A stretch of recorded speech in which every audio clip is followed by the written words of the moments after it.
Councillor Wade Gallaway joins us for this week's City Council recap. Thanks so much for joining us, Wade. For sure. So let's get right into it. Let's first talk about changes that were proposed to the city's real estate department. Right. We're thinking it was proposed to change to a licensed brokerage. Can you maybe explain what that means and what City Council decided with that? Sure. Well, we had a couple of presenters come forward, and they were advocating the idea of internalizing a broker within the city.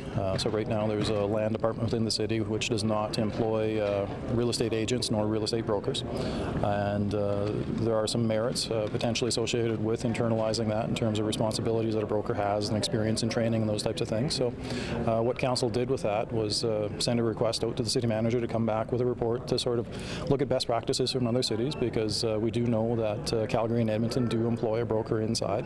Of course, they're 10 times the population that Lethbridge is, amongst other medium-sized cities within Alberta anyways. We're not aware of anyone else doing it, so we would be leading in some respect there, but we want to make sure that we're leading for the right reason. So the city manager's been instructed to come back with some data and information in terms of number of real estate transactions, commissions associated with them, to sort of look at the nuts and bolts and see whether it actually makes sense to pursue that further. So we'll see maybe more in the future then on that. Correct, yeah. I believe he was requested to bring that back by the end of March, so 3-4 months into the future we should have a report, and we can look at the issue and go forward from there with more information.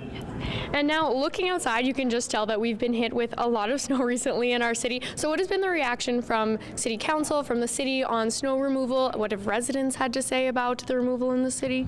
Well, there's lots of things. People are cognizant, for the most part, that there is a finite number of equipment available, and there's a finite number of people to operate the equipment. And the city does maintain a list of contractors as well that we do request that they come out. Current contracts don't require them to, so it's simply an opt-in process.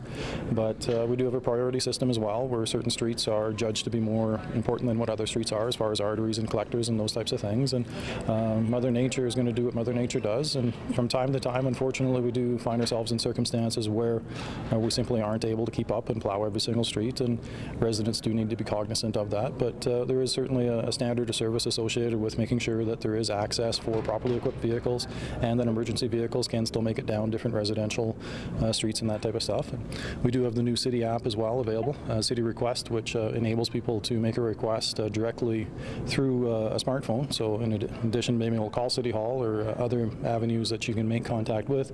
You can also use smartphone technologies now to do the same thing as well.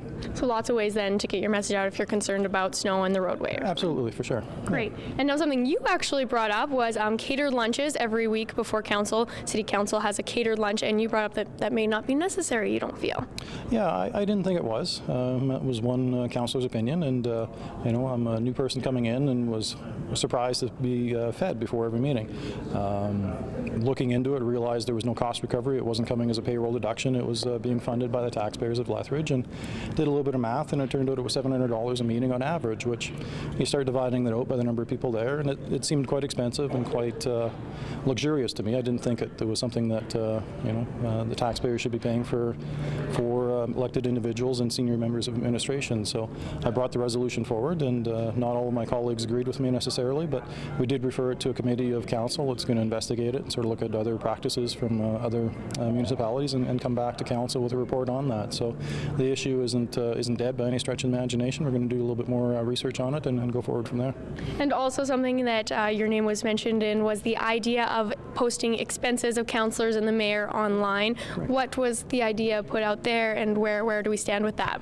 Well, ultimately, when we're traveling as elected individuals on, again, taxpayer funded conventions or other types of things like that, there's sort of a recognition, at least on my part, that you ought to be reporting back to your boss. Ultimately, they're the ones paying for it. They ought to know exactly where the money is going. And to be clear, current council and previous councils had always reported it once a year, but it was just a number in most times, and sometimes they would divulge to the media that they would break it out by, travel and fuel and all these other things. But we have the technology. It's 2013, almost 2014. We have a website. There's already somebody within City Hall tracking this information. So to me, the extra step of taking that information and just putting it out there on the internet was a pretty small step, but it's a big step in terms of we're the leaders of the city, in terms of setting things by example.